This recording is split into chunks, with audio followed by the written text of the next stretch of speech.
ये आकाशवाणी है। अब आप चंद्रिका जोशी से समाचार सुनिए। वित्त मंत्री पी चिदम्बरम की अध्यक्षता में दूरसंचार पर मंत्रियों के अधिकार प्राप्त समूह ने 6.2 मेगाहर्ट्ज से अधिक स्पेक्ट्रम रखने वाले मोबाइल ऑपरेटरों पर एक मुश्त शुल्क लगाने का फैसला किया है। इस निर्णय से सरकारी खजाने को 3,000 करोड़ रुपए से अधिक आमदनी होने की उम्मीद है। ये धनराशि अधिभार के रूप में मिलने वाली 27,000 करोड़ रुपए से अलग होगी।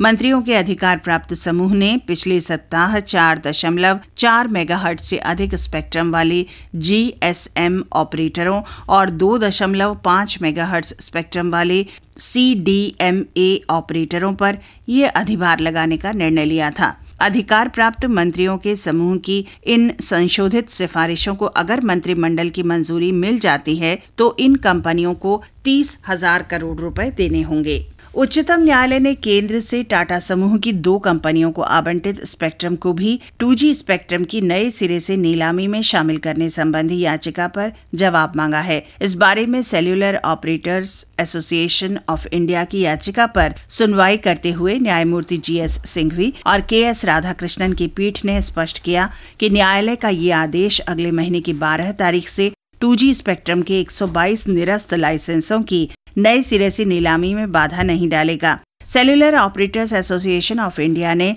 न्यायालय से सरकार को ये निर्देश देने का अनुरोध किया था कि उच्चतम न्यायालय के 2 फरवरी के फैसले के बाद खाली हुए सभी स्पेक्ट्रम बेचे जाएं। केंद्रीय मंत्रिमंडल ने केंद्र और राज्यों के बीच करों से प्राप्त राशि के बंटवारे के लिए फार्मूला सुझाने के वास्ते 14वां वित्त आयोग बनाने की मंजूरी दे दी है। मंत्रिमंडल ने राष्ट्रीय ऑटोमेटिव बोर्ड के गठन की भी मंजूरी दी।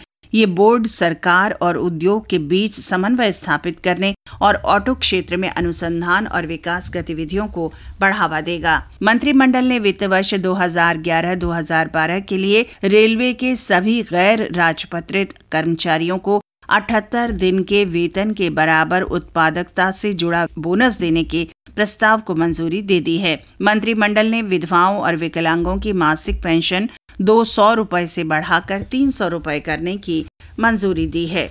मणिपुर पुलिस ने राजधानी इम्फाल में बम विस्फोट करने के उग्रवादियों की साजिश नाकाम कर दी है। पुलिस ने बताया कि उसने पश्चिमी इम्फाल के कुंगबा इलाके में एक मारुति वैन में फिट किया गया बम बरामद किया है। इस सिलसिले में 2 उग्रवादियों को गिरफ्तार किया गया है। पुलिस ने इस साजिश के पीछे एक प्रतिबंधित संगठन का हाथ बताया है। सूचना और प्रसारण मंत्रालय ने 4 महानगरों दिल्ली, मुंबई, कोलकाता और चेन्नई में एनालॉग केबल टीवी को डिजिटल करने के बारे में आवश्यक जानकारी उपलब्ध कराने के लिए एक नियंत्रण कक्ष खोला है। उपभोक्ता और अन्य संबंधित पक्ष इस बारे में किसी तरह की जानकारी के लिए नियंत्रण कक्ष पर निःशुल्क टेलीफोन कर सकते हैं, जिसका नंबर है 1800-180-4343। एनालॉग केबल टीवी को डिजिटल करने की अंतिम तिथि 31 अक्टूबर है। नियंत्रण कक्ष छुट्टी के दिनों सहित हर दिन सवेरे 8 बजे से रात के 10 बजे तक काम करेगा।